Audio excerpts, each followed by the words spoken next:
जय श्री कृष्ण सभी साथियों को।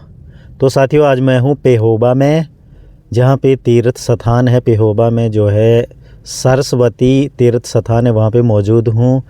तो यहाँ पे जो है मृतकों की आत्मा की शांति के लिए, उनके मोक्ष प्राप्ति के लिए जो है यहाँ पे जो है पंच नारायण बलि करवाई जाती है। और मृतकों की आत्मा की शांति के लिए जो है पिंड दान करवाया जाता है। तो आज इस स्थान पर मौजूद हूँ मैं। तो यहाँ के महान शास्त्री सुरेंद्र जी से जानेंगे यहाँ की महिमा। आए हुए सभी श्रद्धालुओं को मेरा नमन नमस्कार। जो भी ये तीर्थ है, ये माँ सरस्वती तीर्थ के नाम से है। हाँ जी, माँ सरस्वती के नाम से। हाँ जी, हाँ जी। ये नदी कह लो, जैसे गंगा जी है, यमुना जी है, ये सरस्वती जी है। अच्छा, सरस्वती नदी जी के नाम से है। हाँ जी, ये हाँ सरस्वती जी के नाम से है। और ये वो भूमि है, हाँ जी, 48 कोस की। 48 कोस की। ठीक है जी, जहाँ पे महाभारत का युद्ध हुआ था। महाभारत का युद्ध। ये कुरुक्षेत्र भूमि है। हाँ जी, हाँ जी।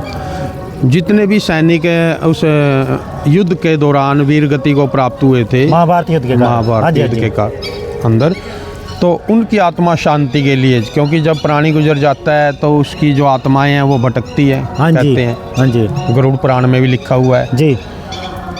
जब वो आत्माएं भटक रही थी तो श्री कृष्ण भगवान जी ने युधिष्ठिर जी के हाथ से, युधिष्ठिर जी के हाथों से यहाँ पे पिंड दान का ये कार्य कराया जो आज आप करा रहे हो। हाँ जी, हाँ जी।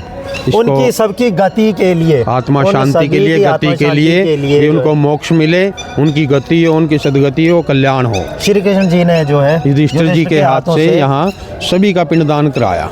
उन सभी की आत्माओं की शांति के लिए, उनकी गति के लिए। हाँ जी, ये मोक्ष के लिए, मोक्ष के लिए, उनके लिए मोक्ष के लिए यहाँ पिंडदान कराया। पिंडदान कह लो या पंच नारायण बलि कह लो जी, या श्राद्ध कह लो जी, बात एक ही है। पिंडदान जी जो उनको प्राप्त हुआ, उस पिंडदान के देने से, कहते हैं जो प्राणी गुजर जाता है, जब तक उसका पिंडदान नहीं हो, जब तक उसकी नारायण बलि नहीं होती, वो प्रेत योनि में घूमता रहता है। मतलब कहीं पे भी। हाँ जी, हाँ जी। जब तक प्राणी की ये जो नारायण बलि नहीं होती, तब तक वो प्रेत योनि में ही भटकता रहता है जी। ये गरुड़ पुराण के अंदर भी लिखा हुआ है जी। यहाँ का भी उसमें बारंबार विस्तार से बताया गया इसके बारे में भी, कुरुक्षेत्र भूमि के बारे में जी।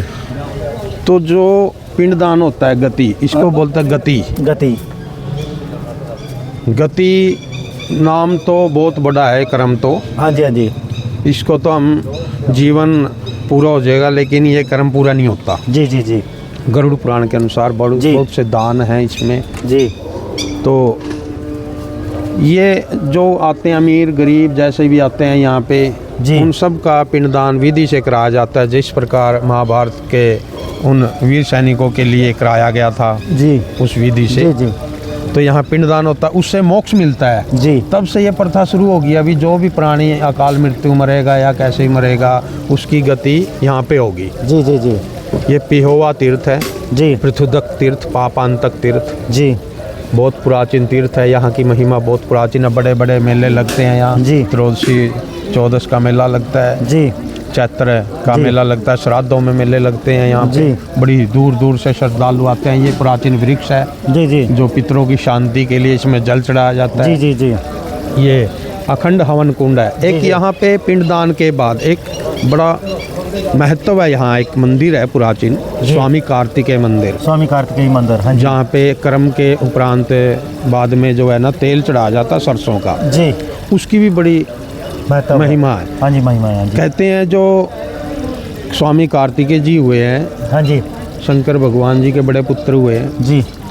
तो जब कहा भी पूरे ब्रह्मांड की परिक्रमा करके आओ, जो पहले आएगा राज तिलक उसी को होगा जी। तो गणेश और स्वामी कार्तिकेय, गणेश जी की सवारी जो चूहे की है, कार्तिकेय जी की मोर जी की है। हाँ जी, हाँ जी। जब वो चले, माता ने कहा गणेश जी को, बेटा मैं और तेरा बाप पूरे ब्रह्मांड में है, हाँ जी, हमारी परिक्रमा करो, सारा कुछ तुम्हारा। ये बात स्वामी कार्तिकेय जी को जी बताई माता ने जी।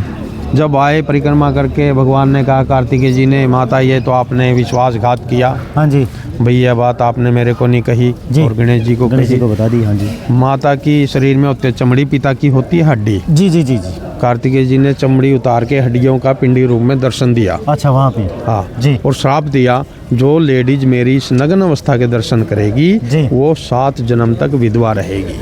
विधवा रहेगी? विधवा रहेगी। अच्छा। उसके उपरांत हाँ जी। फिर उसने कहा जो प्राणी हाँ जी। अपने मृत प्राणियों की आत्मा शांति के लिए, हाँ जी, जैसे मेरे इस हड्डी रूप को सरसों के तेल से स्नान कराएगा, जैसे ही मेरे इस हड्डी रूप को ठंडक मिलेगी, हाँ जी। ऐसे उनके प्राणियों को ठंडक मिलेगी। अच्छा, तो बहुत बहुत धन्यवाद शास्त्री जी, आपने जय माता सरस्वती बताई, तो बहुत बहुत धन्यवाद आपका। जय।